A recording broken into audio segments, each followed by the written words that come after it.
नमस्कार मित्रांनो, आपले हार्दिक स्वागत आहे आपल्या हक्काच्या चॅनलवर द डेली पल्सवर। मी सचिन संघवी। आजचा आपला विषय आहे नॅशनल हेराल्ड प्रकरण। सर्वात आधी आपण हा व्हिडिओ बघूया। नेशनल हेराल्ड की बात कर रहे हैं जी सर। देखिए, ये पूरा इंटिमिडेशन का अटेम्प्ट है। ये सोचते हैं कि थोड़ा सा मतलब प्रेशर डाल के हमें चुप कर देंगे, चुप नहीं होने वाले जी।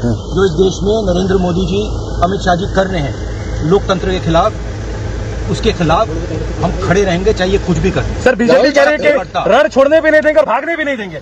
मतलब बीजेपी संबित पात्रा कह रहे हैं कि भागने नहीं देंगे और रण की बात कर रही है, लड़ाई की बात कर रही है कांग्रेस पार्टी। भागने की कौन बात कर रहा है? भागने की वो बात कर रहे हैं। देखिए, सुनिए बात जी। हम इंटिमिडेट नहीं होंगे, हम नरेंद्र मोदी से नहीं डरते हैं। समझ गए बात? कर लें जो करना है, कुछ फर्क नहीं पड़ेगा। राहुल जी वॉच दिस, बोलने दीजिए। जी जी। जो मेरा काम है देश की रक्षा करना, लोकतंत्र की रक्षा करना, देश में जो हार्मनी है उसको मेंटेन करना, वो मैं करता रहूंगा। जी। ये कुछ भी करने राहुल ईडी कह सध्या भारतीय राजकारणाच्या केंद्रस्थानी जे एक प्रकरण प्रचंड गाजत आहे ते आहे नॅशनल हेराल्ड प्रकरण। ही एक केवळ वृत्तपत्राची गोष्ट नाही, तर एक ऐतिहासिक संघर्ष आणि स्वातंत्र्य लढ्याची ती एक कहाणी आहे। 1938 मध्ये पंडित जवाहरलाल नेहरूंनी नॅशनल हेराल्ड सुरू केले होते। ही होती स्वातंत्र्य चळवळाची आवाज।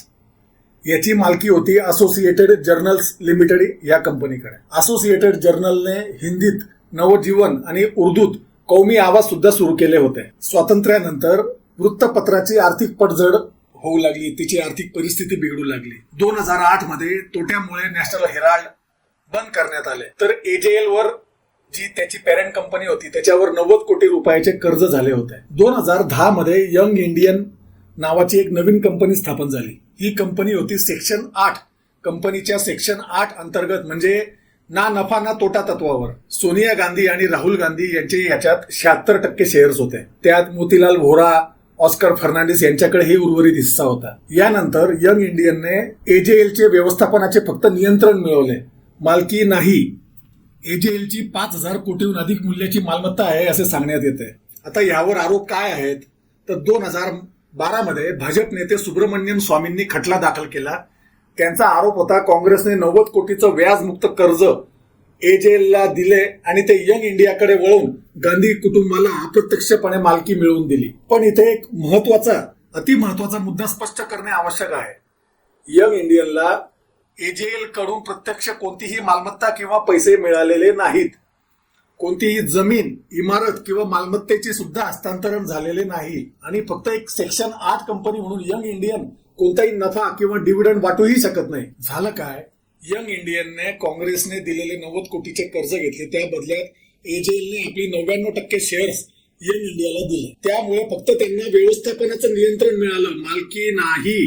त्या नॅशनल हेराल्डचं फक्त मॅनेजमेंट त्यांच्या हातात आलं। काँग्रेसचं स्पष्ट म्हणणं आहे एजेएल कडची सर्व मालमत्ता अजूनही एजेएल कडेच आहे आणि कोणत्याही व्यक्तीने वैयक्तिक फायदा घेतलेला नाही, कारण सेक्शन 8 प्रमाणे ते फायदा घेऊ पण शकत नाहीत। म्हणूनच खटल्याचा मुख्य मुद्दा असा आहे, एका नफा नसलेल्या संस्थेवर नियंत्रण ठेवणे, जिच्याकडे मोठ्या मूल्याच्या फक्त मालमत्ता आहेत, हे कायद्याने किंवा नैतिकदृष्ट्या चुकीचे आहे का?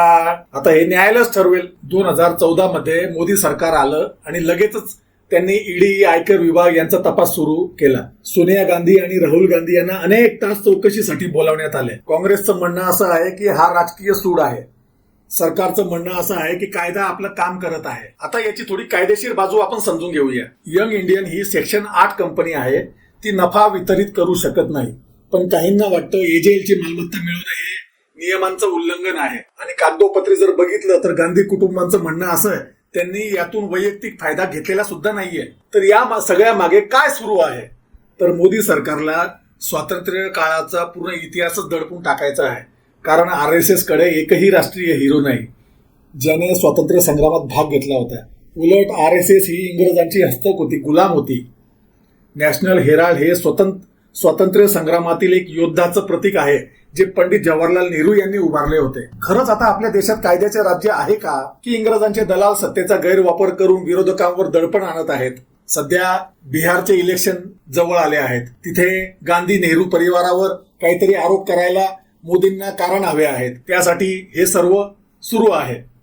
याच्यातून सुप्रीम कोर्टात काहीही होऊ शकत नाही। तुम्हाला हा व्हिडिओ कसा वाटला नक्की सांगा. त्याला लाईक करा, शेअर करा. नमस्कार, मी सचिन संघवी.